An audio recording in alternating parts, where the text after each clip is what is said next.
입니다. 한국기자협회가 마련한 대선 후보 초청 토론회, 오늘은 무소속 안철수 후보를 만납니다. 대선이 이제 한 달도 채 남지 않았습니다. 최대 관심사인 야권 후보 단일화는 급물살을 타고 있습니다. 운명의 일주일이라고 하죠. 이 중대 시점에 안철수 후보는 과연 어떤 생각을 하고 있는지, 또 어떤 선택을 준비하고 있는지 앞으로 1시간 동안 토론을 통해서 알아보겠습니다.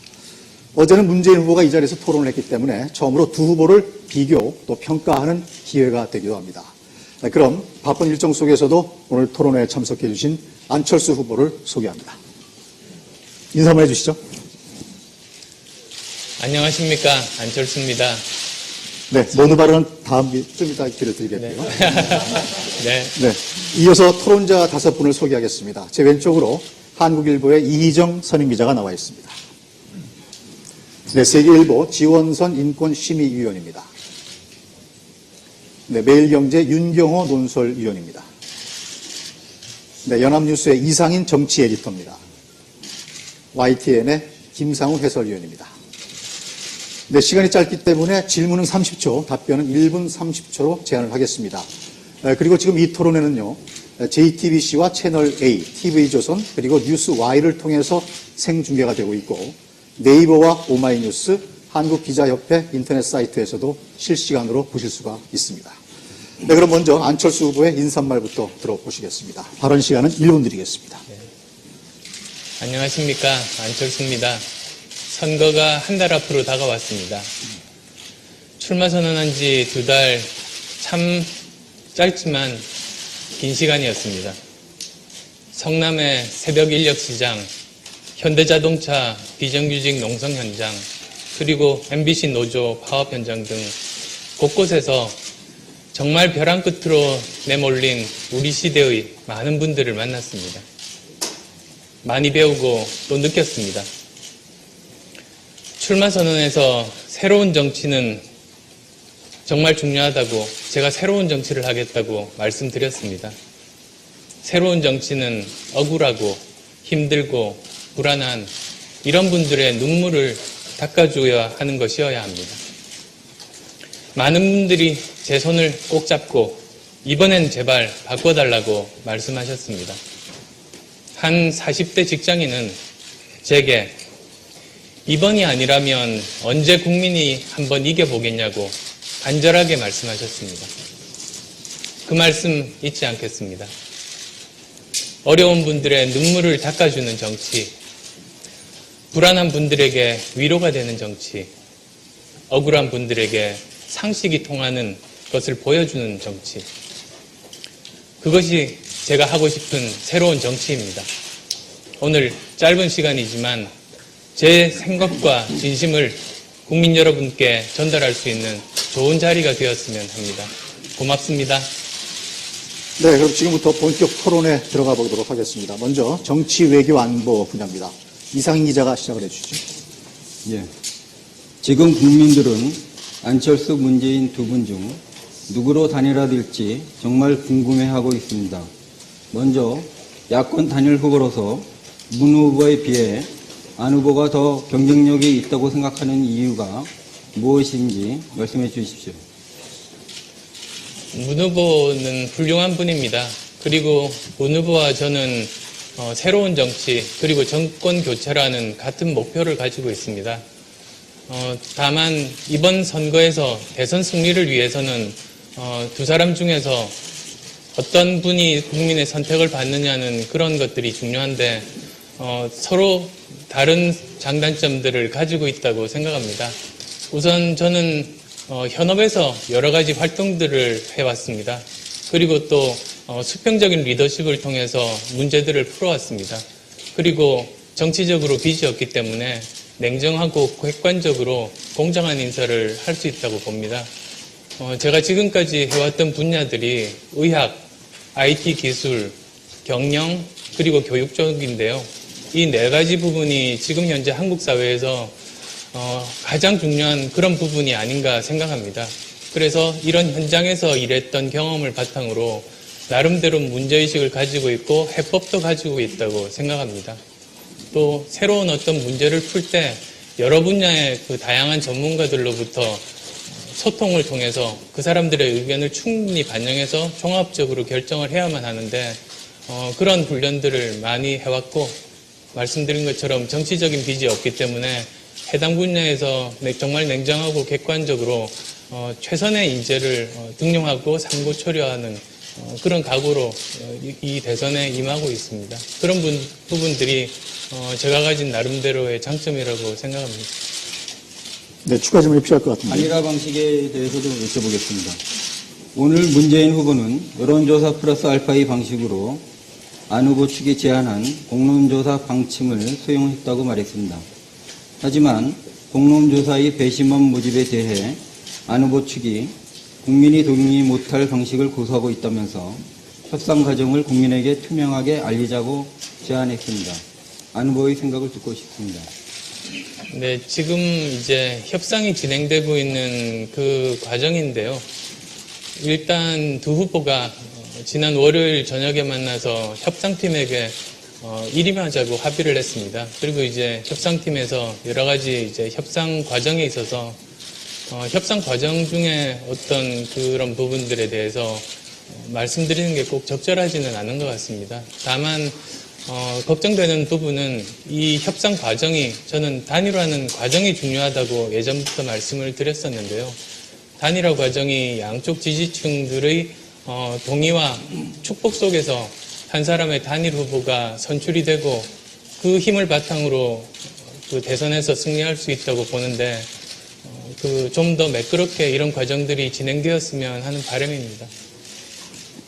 한 가지 더 여쭙겠습니다. 단일화 협상 중단 이후 여론조사 추이를 보면 안 후보에게 불리한 흐름을 보이고 있습니다.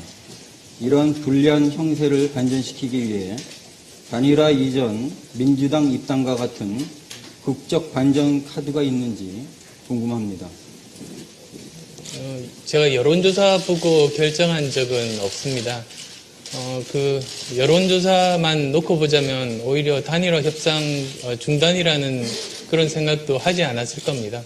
그 당시에 협상이 중단되면 우선 여론조사상으로 제가 손해볼 거라는 거는 알았습니다. 그렇지만 그대로 그 과정이 계속 가다가는 양쪽 지지자들이 한쪽이 떨어져 나가는 단일 후보가 선출이 될 수밖에 없고 그러면 대선에서 이길 수 없다고 보고 위기감, 절박감을 가졌습니다. 그렇지만 다행히 그런 여러 가지 국민들이 든든한 지지 기반을 가지고 지금까지 믿어주셨다고 생각을 하는데요. 여러 가지 구체적인 그 이후의 방법론에 대해서는 제가 생각해 보지 않았습니다. 예, 단일화 이유도 중요할 것 같은데요. 이희정 기자 질문해 주시죠. 예, 안 후보가 만약 야권 단일 후보가 된다면 가장 급선무는 지지층 이탈을 막기 위한 것일 텐데요. 이를 위해서 문재인 후보 그리고 민주통합당과 어떻게 연대하실 계획이십니까? 그리고 연대한 방안으로 거론되고 있는 신당 창당에 대한 입장도 밝혀주십시오. 우선 그 단일화 과정 자체는 양쪽의 지지층의 힘을 모으는 그런 과정이 되어야 된다고 봅니다.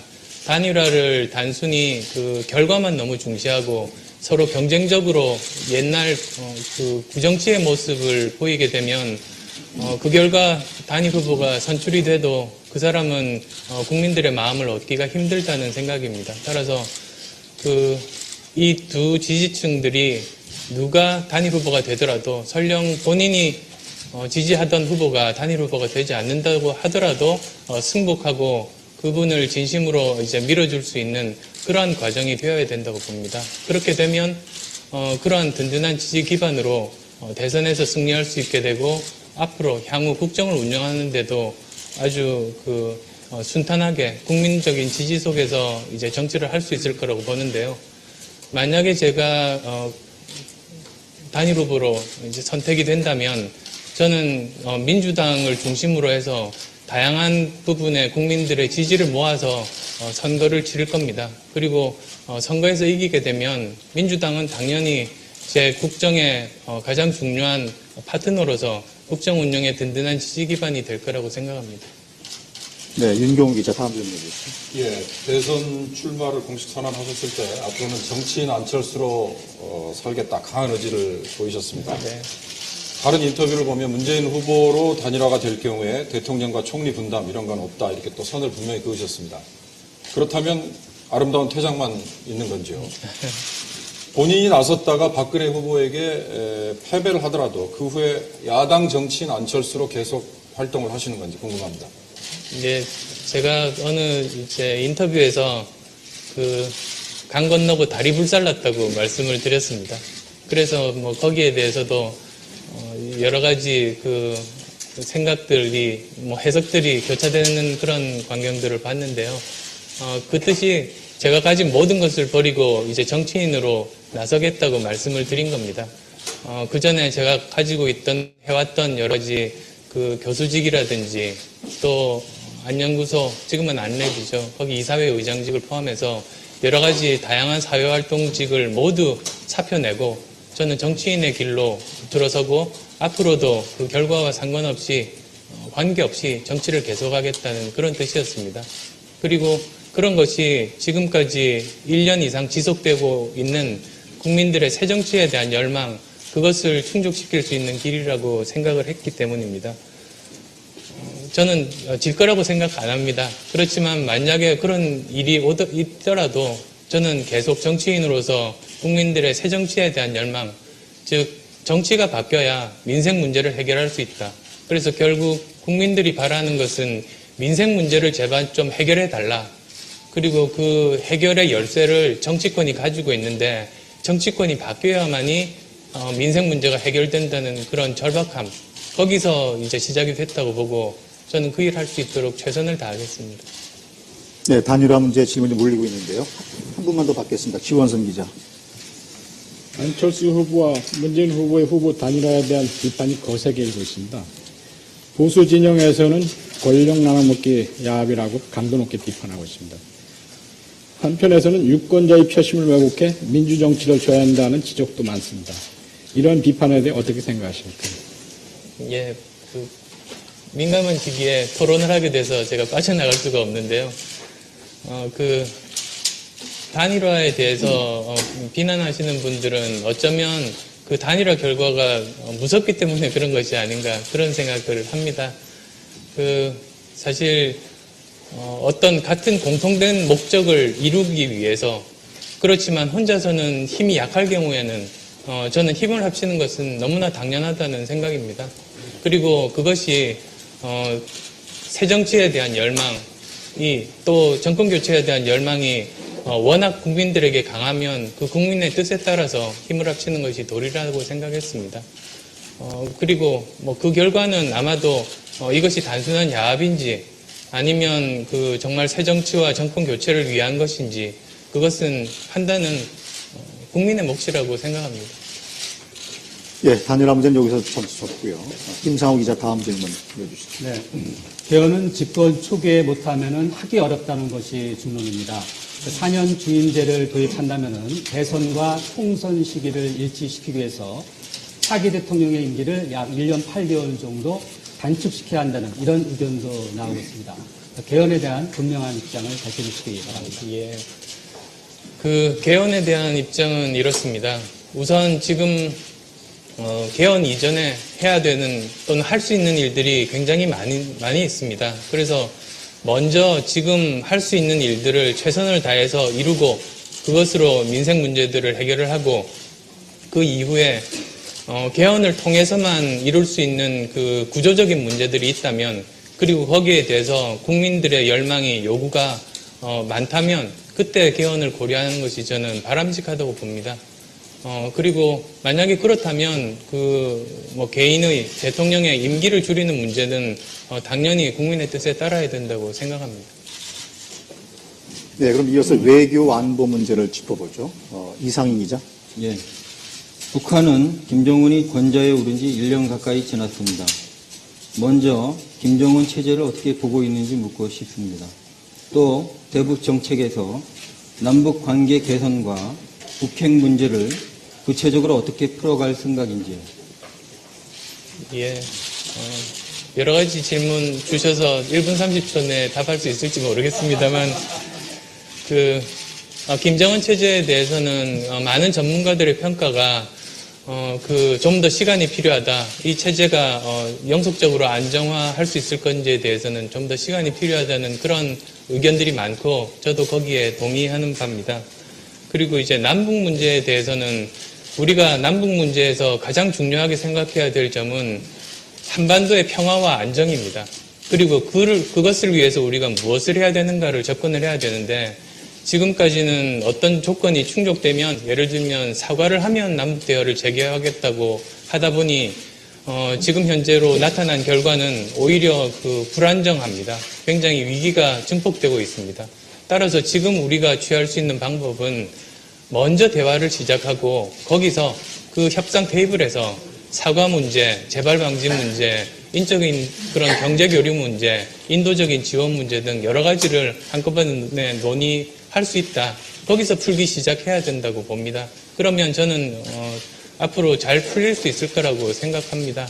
그리고 거기에 대해서는 다른 대선 후보들도 입장이 저는 유사한 걸로 그렇게 보고 있고 북핵 문제는 우선 가장 중요한 그런 기본 전제는 북핵은 어떠한 이유로도 용납되어서는 안 된다. 한반도 비핵화 원칙은 지켜져야 된다는 입장을 우선 확실하게 해두는 것이 중요합니다. 그리고 그 기본 하에서 북핵 문제를 해결하기 위해서는 남북 간의 대화뿐만 아니라 북미 간의 대화, 그리고 다자 간 대화, 또 우리가 가지고 있는 육자회담이라는 틀, 그것들을 잘 가동해서 이제 북핵 문제를 풀어야 된다고 그런 생각을 가지고 있습니다.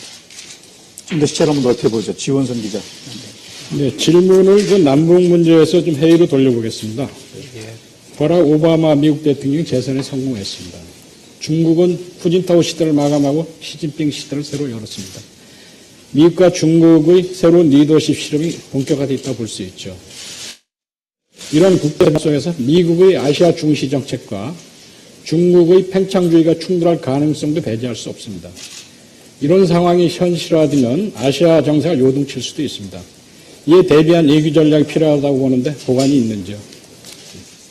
지금 아주 중요한 앞으로 5년이 이 국제 정세, 특히 이제 그 한반도 주위의 국제 정세에 변화가 일기 시작하고 이 5년을 어떻게 보내느냐가 대한민국의 미래에 굉장히 중요한 그런 시기라고 생각합니다.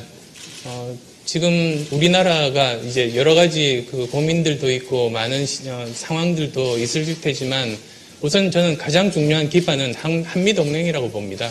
한미동맹이 든든한 그런 기반을 갖추고 지속되어야 하고 이제 그 기반 하에서 중국은 우리의 가장 큰 교역국이고 우리와 지리적으로도 인접해 있고 또 거기가 북한 문제를 해결하는 데 굉장히 중요한 위치를 차지하고 있습니다. 또 육자회담의 그 당사국 중에 하나이기도 하죠. 그래서 여러 가지 관점에서 중국과의 관계를 지금보다 더 실제로 그 내용을 가지고 좀 더 관계를 개선하는 노력들이 필요합니다. 그리고 대한민국이 그러한 포지션을 가지고 있을 때 지금 이렇게 첨예하게 서로 미국의 그 아시아 중시 정책이라든지 또는 중국의 팽창주의 사이에서 우리나라가 잘 중재할 수 있는 역할, 우리나라가 국제 역학 관계 속에서 할 수 있는 역할의 폭이 훨씬 더 커질 수 있다고 믿습니다. 네, 지금 후보께서 1분 30초 답변 시간을 잘 지키셔가지고 굉장히 스피디하게 진행이 되고 있습니다. 어제하고 달리. 그래서 혹시 정치 위계 관련해서 추가 질문 하실 때 있으면 지금 하셔도 되고요. 이따가 추가 질문 시간을 따로 가질 수도 있습니다. 어떻게 추가 질문 하시겠습니까? 이상희 기자 추가 질문 있으십니까? 문재인 후보는 집권 1년 차에 남북 정상회담을 추진하겠다고 빠르면 상반기 중에도 할 수 있다고 이렇게 말씀하셨는데 혹시 이 문제에 대해서 어떤 생각이 갖고 계시면 말씀해 주십시오.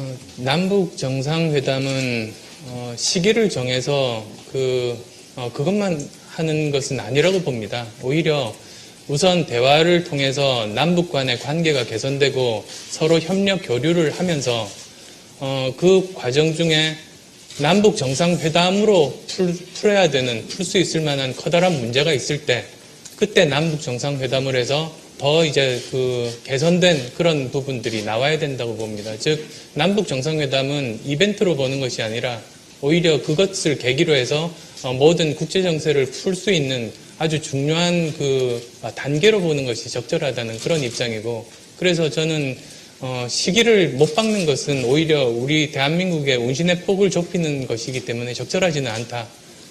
그 점진적으로 이제 접근해야 되고, 실제로 남북 정상회담은 내실이 있어야 된다. 그런 생각을 하고 있습니다. 예. 수치 이후에요. 미국을 방문을 먼저 하실 건지, 아니면은 조금 전에 남북 정상회담을 말씀하셨는데, 네. 이런 우선순위가 있다면 어떻게 바라보시겠습니까? 글쎄요. 그런 부분들이 저는 어디가 중요하다 이런 식으로 보기는 어렵지 않나 생각합니다. 어떻게 보면 이제 그 한반도 평화와 안정이라는 부분에 보면 남북 관계가 중요하기도 하고, 국제적으로는 이제 미국이 우리의 가장 든든한 우방이자 가장 중요한 국가입니다. 그래서 그 남북 관계는 언제 풀릴지는 사실은 알 수는 없는 불확실성이 훨씬 더 높습니다. 미국과의 관계는 우리가 어느 정도 계획을 세우고 미리 어느 정도 진행은 할 수는 있지만 모든 것은 이제 대북 관계가 어느 정도 빠른 속도로 이제 풀리고 진전되느냐에 딸린 것이 아닌가 생각합니다. 한 가지만 더 질문하겠습니다. 안 후보 발언을 보면 국민이라는 말이, 국민이 지지, 국민이란 말이 가장 많이 사용을 하고 계십니다. 도대체 안 후보에게 국민은 어떤 의미를 담고 있는지 궁금합니다. 일각에서는 매번 여론조사를 통해 정책을 추진하겠다는 것이냐는 비판도 하고 있습니다. 후보의 생각을 듣고 싶습니다. 네, 국민의 지지라고 말씀드리는 이유는 저는 국민을 훨씬 더 절박하게 생각합니다. 아시겠습니다만 보통 이제 정치하시는 분들은 먼저 정치를 통해서 나라를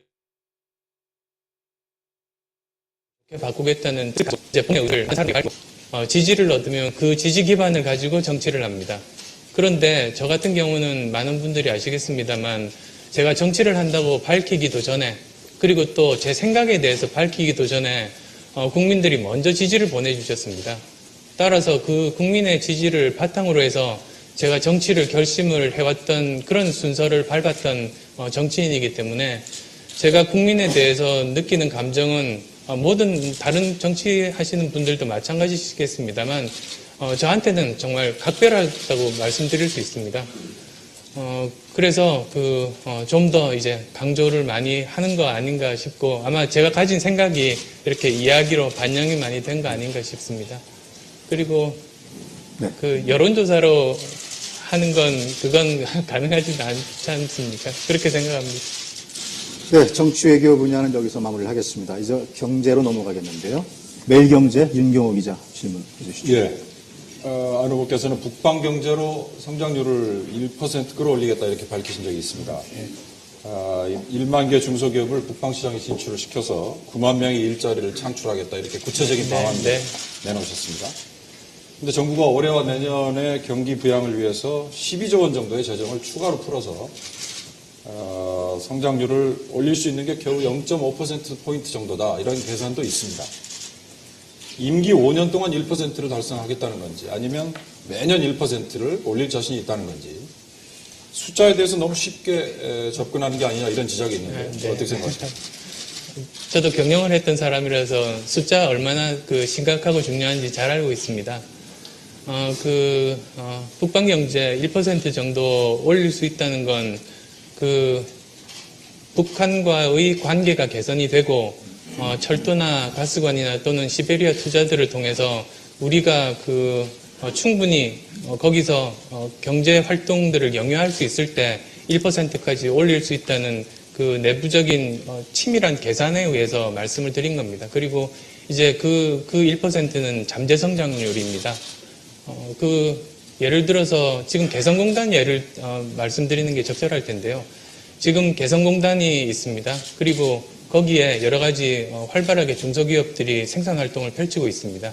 그런데 그 경제활동이 개성공단에만 국한된 것이 아니라 그 배후, 즉 인천 그리고 경기 지방에 많은 그 중소기업이나 회사들이 거기에 원자재들을 공급을 하고 심지어 그 화장실 휴지까지도 만들어서 경제활동들이 활발하게 벌어지고 있습니다.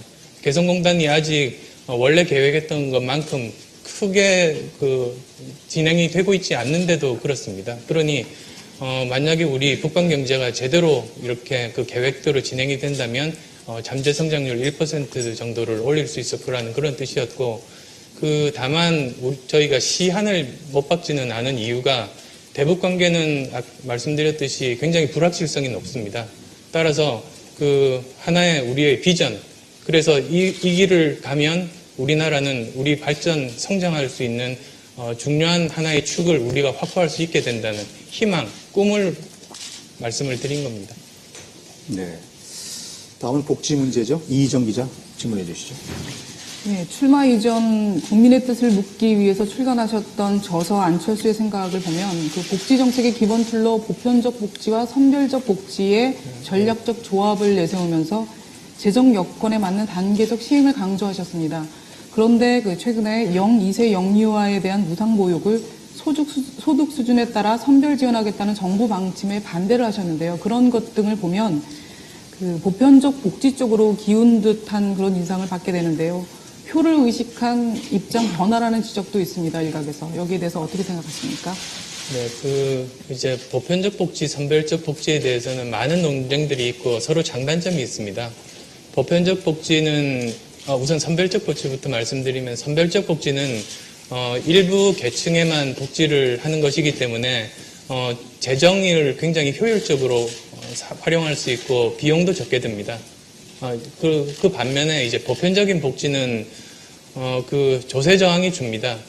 세금 내는 사람 다르고, 그리고 또 혜택 받는 사람이 다른 상황에서는 증세에 대해서 많은 불만들이 있을 수밖에 없는데, 이런 보편적인 복지를 하게 되면 그런 저항들이 줄고 사회가 통합이 되고, 특히 이제 아이들에 향하는 그런 복지 프로그램 같은 경우는 아이들에 대해서 이렇게 차별이 없게 하는 그런 교육적인 효과도 있습니다. 따라서 저는 보편적인 복지 방향으로 가는 것이 바람직하다는 입장인데, 다만 지금 현재 우리 재정이 충분치가 않으니까 먼저 정말 필요한 곳에 선별적인 복지를 시행을 하고 장기적으로는 우리가 중산층을 아우르는 보편적 복지로 가야 된다는 그런 입장입니다.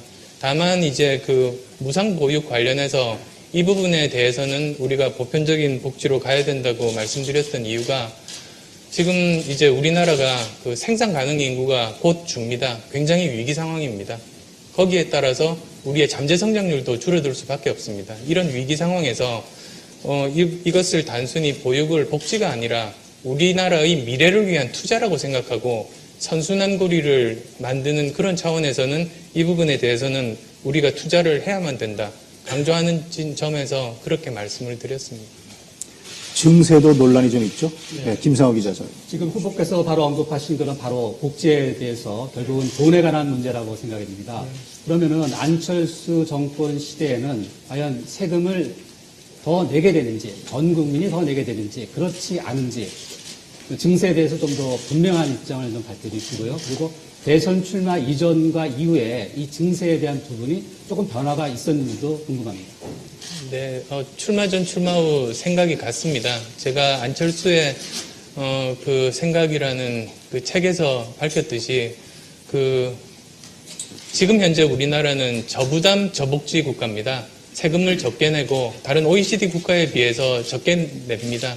그리고 또 복지도 아주 적은 수준입니다. 그런데 우리가 지향해야 될 방향은 중부담 중복지 국가입니다. 따라서 우리가 중부담 중복지 국가로 가기 위해서는 보편적인 증세는 꼭 필요하다는 입장에는 변함이 없습니다. 그런데 다만 만약에 내년부터 증세를 하자고 하면 국민들이 납득하지 못할 겁니다. 왜냐하면 지금 현재 조세 정의가 구현이 되고 있지 않다고 많은 국민들이 믿고 있고, 그리고 또 국가 재정을 쓰는데 효율적이지 못하다는 그런 생각들, 그리고 또 투명성이 부족하다는 생각들, 이런 생각들이 국민들이 많이 가지고 계십니다. 따라서 이런 부분들이 해결이 돼야, 즉 먼저 조세 정의가 구현이 돼야 되고, 즉 나보다 돈 많이 버는 사람이 나보다 세금 적게 낸다는 생각이 없어져야 합니다. 실제로 그런 것들이 행동에 보여져야 되고, 그리고 또 재정도 굉장히 투명하게 국민들이 보고 누구나 다 납득을 할 수 있어야 된다는 점, 또한 재정이 제대로 효율적으로 쓰이고 만약에 SOC 투자가 뭐 과다하다거나 또는 우선순위가 좀 떨어지는데 지금 예산에 편성이 되어 있다면 그런 부분들을 복지로 전환하는 그런 노력들을 먼저 하고 나서 그 다음에 추가적으로 복지를 하기 위해서는 증세가 불가피하다고 하면 국민들이 저는 다 동의하실 거라고 믿습니다. 그런 순서를 밟아서 하자는 그런 생각을 가지고 있습니다. 네, 지금 후보 답변이 굉장히 간결하기 때문에 시간 진행이 빠르고 있습니다. 일단 경제 관련해서도 제 질문할 걸 좀 염두에 두시고요. 경제 민주화 관련해서 윤경호 기자 질문해 주십시오. 예, 경제 민주화는 사실 이번 대선의 최대 화두입니다. 후보 누구나 강조를 하고 있습니다. 간단하게 정리를 하자면 시장 경제가 잘 돌아가도록 정부의 역할을 적절하게 강화하자 뭐 이런 걸로 이해를 하고 있습니다. 안 후보께서도 물론 재벌 개혁에서부터 공정거래까지 많은 정책을 병렬적으로 제시를 했는데요. 이 중에 어느 쪽에 가장 우선순위를 두고 있는지 명쾌한 설명을 좀 해주셨으면 하고, 예를 들어서 계열사를 강제 분리하도록 명령을 내리겠다 이런 방안에 대해서는 재계 반발이 상당히 심합니다. 또 위헌적인 요소가 있다 뭐 이런 지적도 있습니다. 필요하다면은 수정하거나 보완하거나 또는 보류할 의향도 있으신지요? 예, 제가 답변을 길게 해야지 질문을 적게 받는 거겠군요. 짧게 간단하게 설명드리겠습니다. 계속 경제민주화가 자칫하면 경제민주화를 위한 경제민주화로 비칠 수 있습니다. 이럴 때 우리가 왜 경제민주화를 하고 재벌개혁을 하는지 원래 목적을 인식하는 게 중요합니다. 왜 경제민주화가 필요한가? 그것은 우리나라의 모든 경제 주체들, 일반 국민들 한 사람 한 사람이 자기가 열심히 일한 만큼 거기에 대해서 정당한 대가를 받아야 된다. 그 목적을 달성하기 위해서 경제민주화가 필요하고 재벌개혁이 필요합니다. 따라서 저희가 이제 경제민주화 공약을 이제 만들 때 그런 점을 가장 중시했습니다.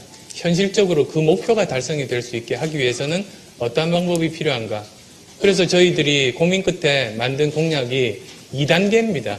보통 이제 다른 후보분들 캠프에서는 한 번에 이런 것들을 다 하겠다고 하십니다. 그런데 저희들은 먼저 1단계로 지금 현재 제도가 미비한 부분이 많습니다.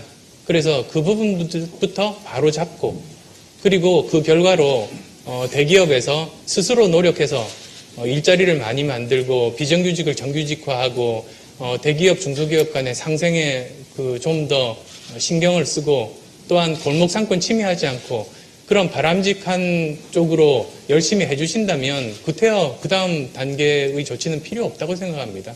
다만 만약에 그것으로서도 여러 가지 이유로 돼서 우리가 원하는 목적, 열심히 일한 만큼 정당한 대가를 받는 사회 환경이 조성되지 않을 때 그때 필요한 2단계 조처를 해서 그 목적을 달성하겠다는 그런 뜻입니다. 그리고 그런 부분들 지난번 전경련 방문에서 자세하게 설명드렸고, 전경련에서도 스스로 여러 가지 개혁 방안들을 고민을 하고 이제 발표를 하겠다는 그런 말씀하셨습니다. 네, 제 질문 있으신 것 같은데요.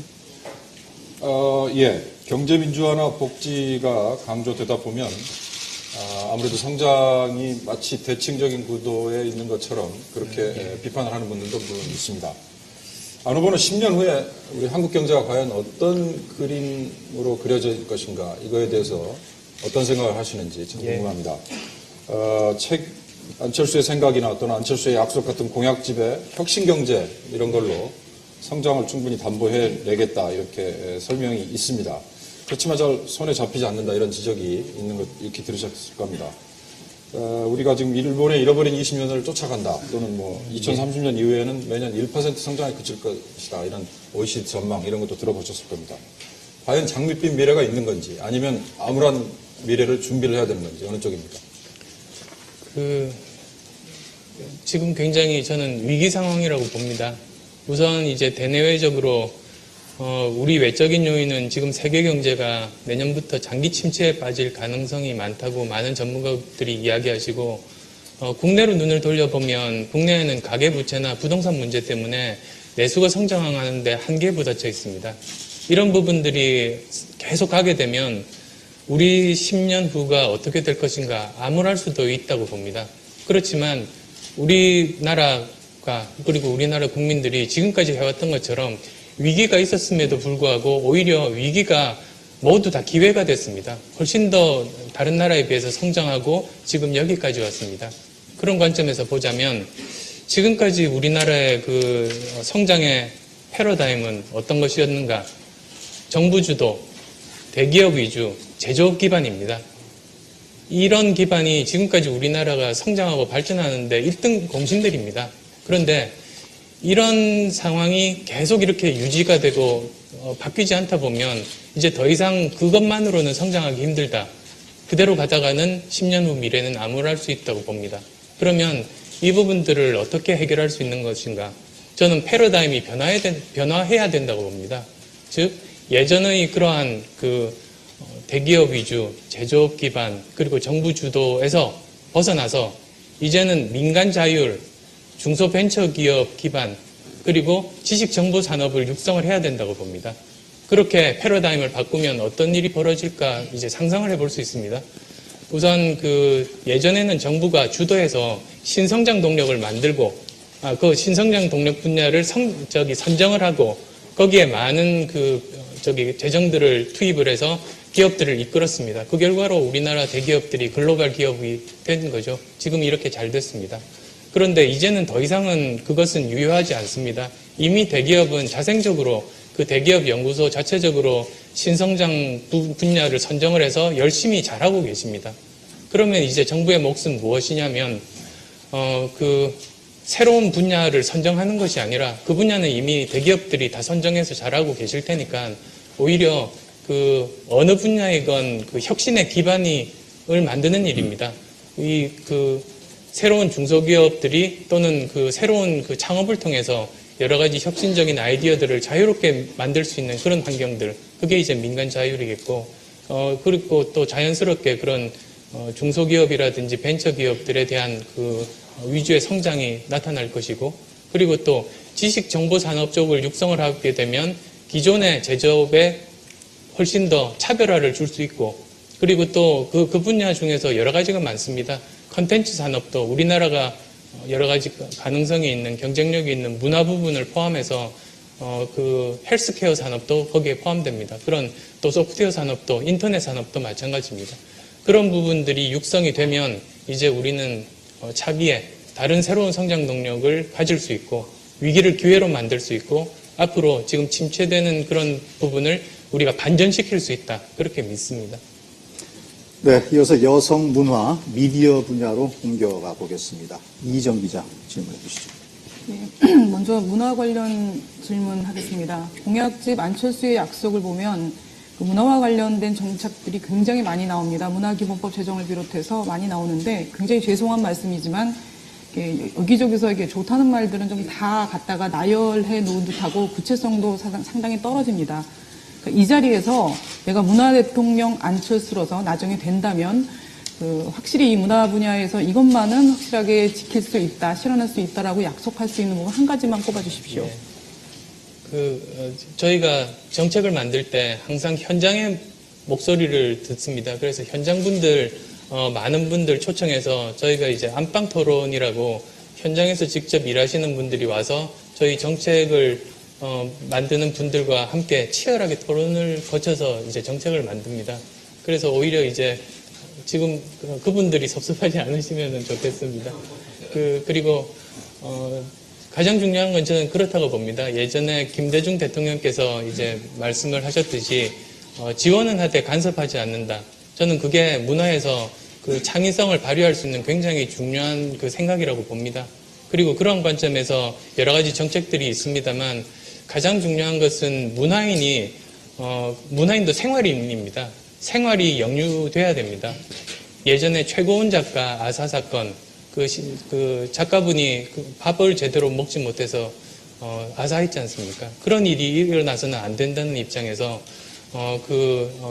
기본권 그리고 4대 보험을 비롯해서 그 생활을 할 수 있게 하는 그런 부분들이 저는 제일 중요하다고 생각하고 그게 해결이 돼야 나머지 다른 여러 가지 정책들이 가능하지 않을까 생각합니다. 네. 예, 이어서 여성 관련해서 하나만 여쭙겠습니다. 오늘 안 후보께서 답변하시는 거 보면요. 원칙을 말씀하시면서 어떤 부분에서 좀 두루뭉실하게 넘어가시는 부분이 상당히 많은데요. 이 질문은 구체적인 좀 수치로 좀 답변을 해주셨으면 좋겠습니다. 그 공약집에 보면요. 여성의 권리 신장을 위해서 가장 중요한 것 중에 하나로 여성 고위 공직자의 확대를 강조하고 있습니다. 구체적인 수치로 어느 정도까지 확대할 계획이 있으신지 말씀해 주시고요. 덧붙여서 여성부 폐지가 맨날 정권이 바뀔 때마다 논란이 되고 있는데 그 부분에 대해서 입장을 짤막하게 답변해 주십시오.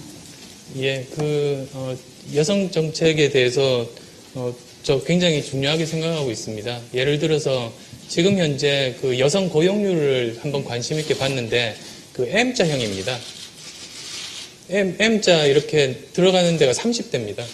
그리고 거기는 대부분이 보육 때문에 아이들을 키우기 때문에 집에서 아이들을 키우시다가 직업 전문성을 계속 유지하지 못하시고 비정규직으로 빠지시고 그런 부분들이 많습니다. 그 부분이 굉장히 안타까운 그래프인데요.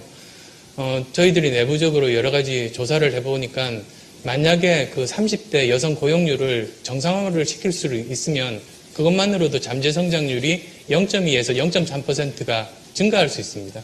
그래서 저는 굉장히 그 부분이 중요하다고 생각하고 이제 덧붙여서 이제 아까 여성 공직자 말씀을 하셨는데 예전 김대중 대통령께서 위원회에서 여성 부분을 20%를 해야 된다고 말씀하시고 그렇게 20%가 안 되는 위원회 명단을 가지고 오면 결재를 하지 않으셨다고 들었습니다.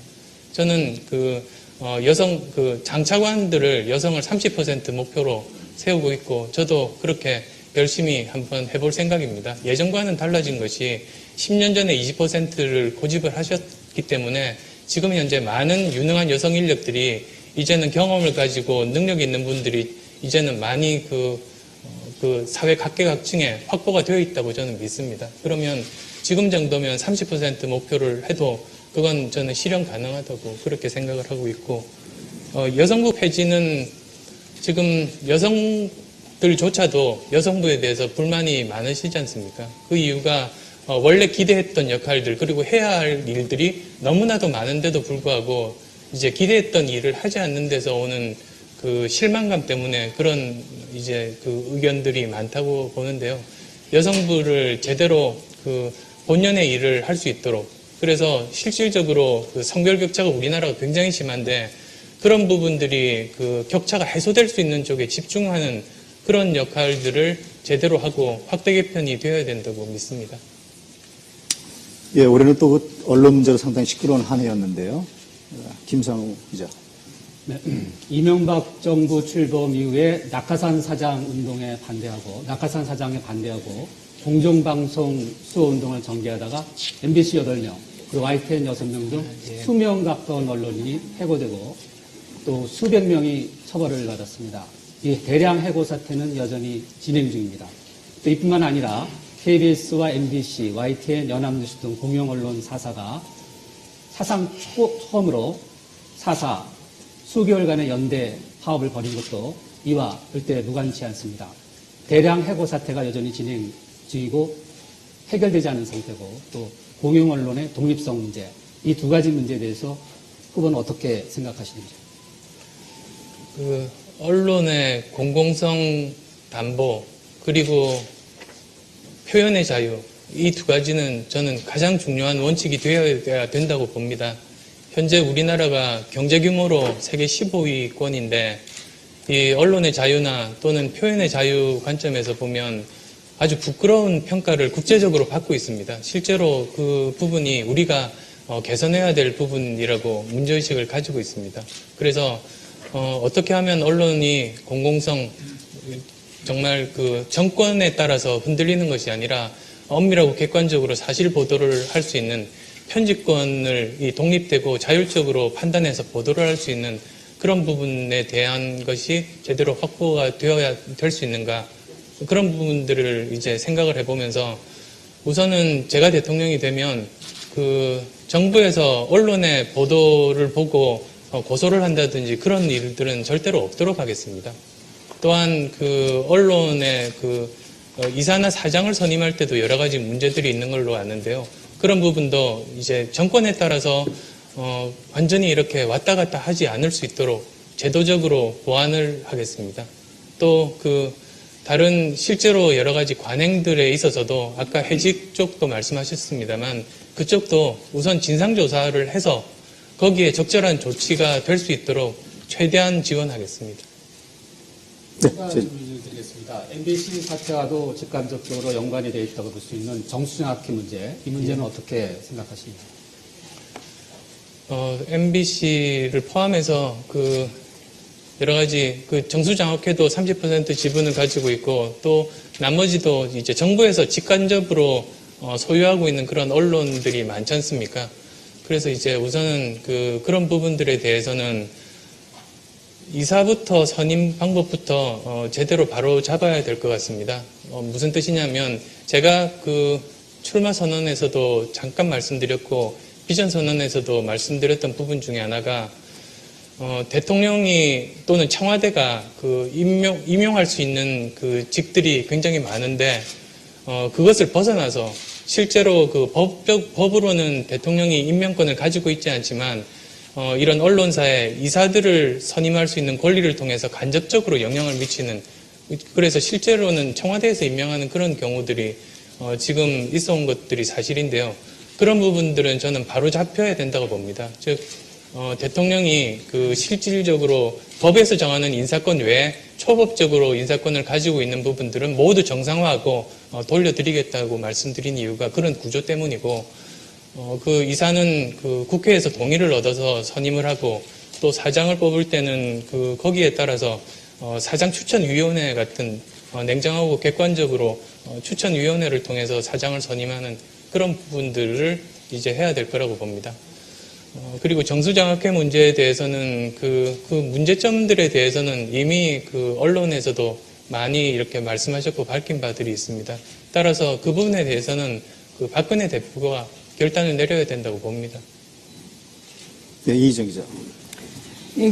결국 말씀하신 걸 들어보면 공영방송 이사진의 공정한 구성과 독립적인 사장후보 추천위원회를 통한 사장 선출이 이제 핵심인 것 같은데요. 그것이 공영방송 KBS뿐만 아니라 정부의 간접적인 지배를 받고 있는 MBC, 그리고 더 나아가서 YTN과 연합뉴스 같은 공영 언론에도 이 안이 적용돼야 한다고 생각을 하십니까?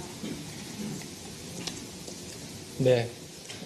너무 짧습니다. 정부에서 직간접으로 소유하고 있는 공영방송에 대해서는 같은 원칙으로, 그리고 우리가 원래 언론에 대해서 이제 가지고 있는 기본적인 아주 원칙들, 언론은 공공재이고 또 표현의 자유는 보장되어야 된다는 그런 관점에서 이제 모든 것들을 풀어나가는 게 순리라고 생각합니다. 추가로 하나만 더 여쭙겠습니다.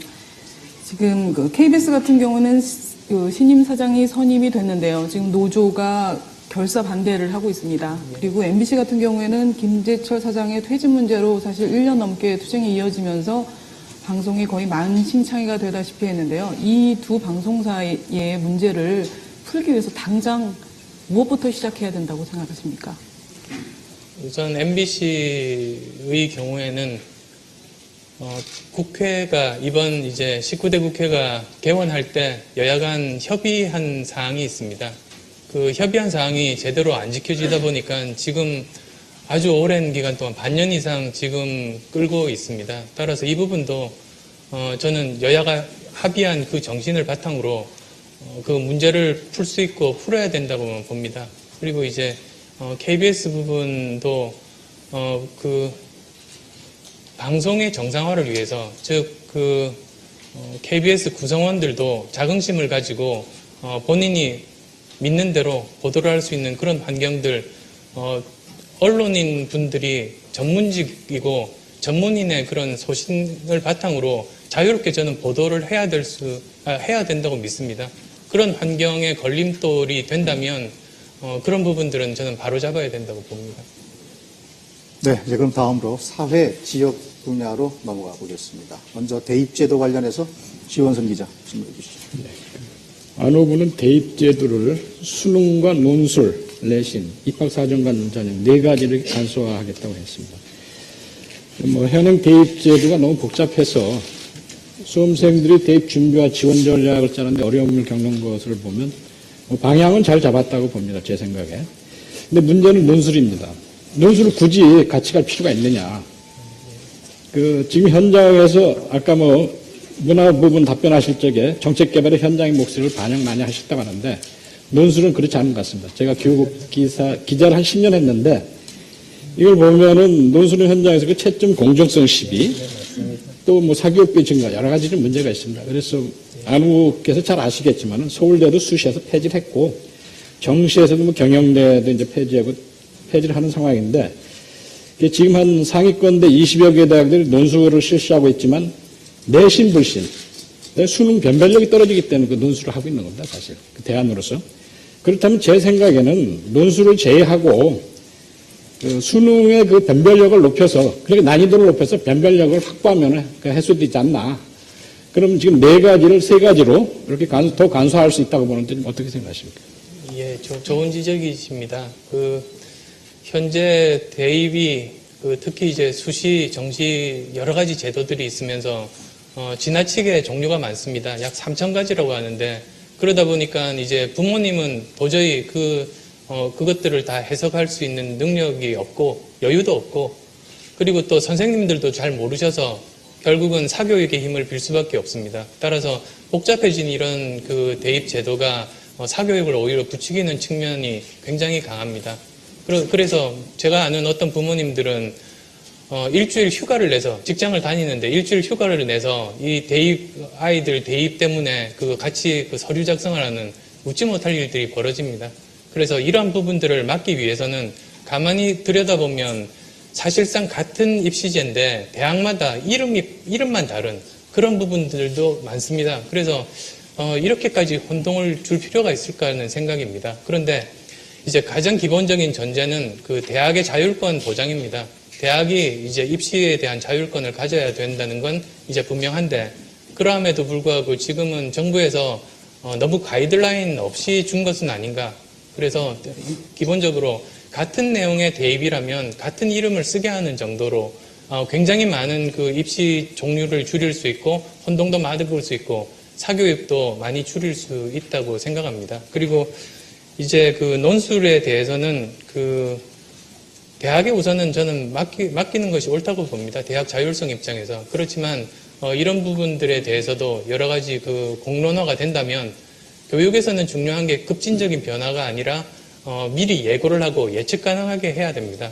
그래서 좀 더 이제 공론들을 모아본 다음에 이러한 부분들이 많다면 지금 이번 정부가 아니더라도 미리 계획을 세워서 발표를 통해서 모두들 예측 가능하게 그렇게 계획을 만들겠습니다.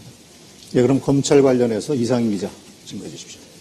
예, 역대 정권마다 검찰 개혁을 얘기했지만 당사자인 검찰 등 기득권 세력의 반대로 유야무야되곤 했습니다. 안 후보는 고위공직자 비리 수사처 설치, 중수부 폐지 등을 공약했습니다. 검찰이 반대가 충분히 예상되는데요. 기득권 세력이 이러한 저항을 어떻게 넘어설 것입니까? 네, 지금 이제 검찰의 권한이 많이 집중되어 있습니다. 그리고 그 부분은 이미 세계적으로 다른 나라와 비교해봐도 권한이 많이 집중되어 있는 편이고 저는 그래서 이 부분들에 대해서는 국민적인 공감대가 형성되어 있다고 봅니다. 그리고 그 이유 때문에 지금 세 후보 모두 검찰개혁에 대해서 모두 다 공약으로 반영을 했던 이유도 그런 것에서 기인한다고 봅니다. 따라서 검찰도 이제는 시대의 흐름에 역행할 수 없을 거라고는 봅니다. 다만 이제 지금까지 여러 가지 검찰개혁 시도가 있었습니다만 새누리당의 반대로 제대로 개혁이 되지 못했습니다. 그렇지만 이제는 새누리당도 그런 흐름에서 자유롭지 못하고 많은 국민들의 공감대가 형성된 이런 검찰개혁에 적극적으로 동참해 주실 것이라고 믿습니다. 네, 김상호 기자. 네, 비정규직 문제에 대해서 질문을 드리겠습니다. 후보는 민간 기업의 경우에는 기업의 비정규직 고용 상황을 공시하도록 해서 이를 정부의 조달 정책 등과 연계해서 정규직화를 유도한다는 정책을 내놨는데요. 이것이 그다지 실효성이 크지 않다는 지적이 상당히 있습니다. 후보가 생각하는 비정규직 해법에 대해서 좀 말씀해 주시기 바랍니다. 예, 비정규직 문제가 우선 정말로 심각하다는 그 공감대 형성이 필요할 것 같습니다. 지금 현재 우리나라 비정규직이 정부 통계로는 거의 600만 정도, 그리고 노동계에서의 이야기는 850만 정도입니다. 정말 많습니다. 그리고 이분들이 다 그 생활에 굉장히 지금 어려운 상황에 처해 있습니다. 따라서 이 문제를 푸는 것이 차기 정부의 가장 중요한 부분 중에 하나라고 저는 믿는데요. 이 부분들을 해결하기 위해서 저희들이 생각하는 가장 기본적인 원칙은 동일 가치 노동, 동일 임금입니다. 즉, 동일한 노동이 아니라 동일한 가치의 그런 노동이라면 동일 임금을 받아야 된다는 그걸 이제 법제화를 합니다. 그리고 이제 그 원칙 하에서 이제 세부적인 그런 부분들이 진행이 되고 있고, 거기에 따라서 우선 저는 공기관 그리고 공기업부터 그 일들을 시행할 수 있을 거라고 봅니다. 예를 들어서 어떤 그 사람이 2년 이상이 되면 정규직화한다는 것이 아니라 그 직종이 그 직업 자체가 그 부분이 2년 이상 필요로 하는 그런 그 직종이라면 그 직종 자체를 정규화해야 되는 것을 그 공공기관 공기업에서는 반드시 명기를 해야만 되고, 나머지 다른 이제 민간기업은 직접적으로 강제는 할 수 없지만 말씀드렸던 동일가치노동 동일임금의 법제화를 통해서, 그리고 또 비정규직이 어느 정도인지를 공시를 통해서 그것 자체가 저는 그 사회적으로 평가를 받고 그 기업 측면에서 존경받는 기업이 요즘 굉장히 중요한데, 그런 부분들에 대해서 기업 스스로가 자구 노력을 할 수 있는 조그만 계기라도 저는 될 거라고 생각하고, 조달 정책은 하나의 그 인센티브겠습니다. 그렇게 해서 이제 노력을 시작하고 계속적으로 지속적으로 보완해 나가서 이 문제는 차기 정부 5년 내로는 반드시 풀려야 된다는 입장입니다. 네, 저희가 준비한 질문 좀 더 있는데요. 시간상 아쉽지만 여기서 그만둬야 될 것 같습니다. 안 후보께서 오늘 못다 하신 말이 또 있으실 것 같은데 마무리 발언으로 딱 1분만 드리겠습니다. 예. 정치인으로 60여일을 살았습니다. 살아온 날보다 비교할 수 없을 정도로 짧았지만 또 비교할 수 없이 굵직한 하루들을 보냈습니다. 저는 방패도 갑옷도 없이 화살을 헤쳐가고 있습니다. 다 국민들 덕분입니다. 거대한 골리앗과 싸우는 다윗처럼 최선을 다하는 모습 보여드리겠습니다. 그토록 경고했던 박근혜 대세론이 꺾였습니다.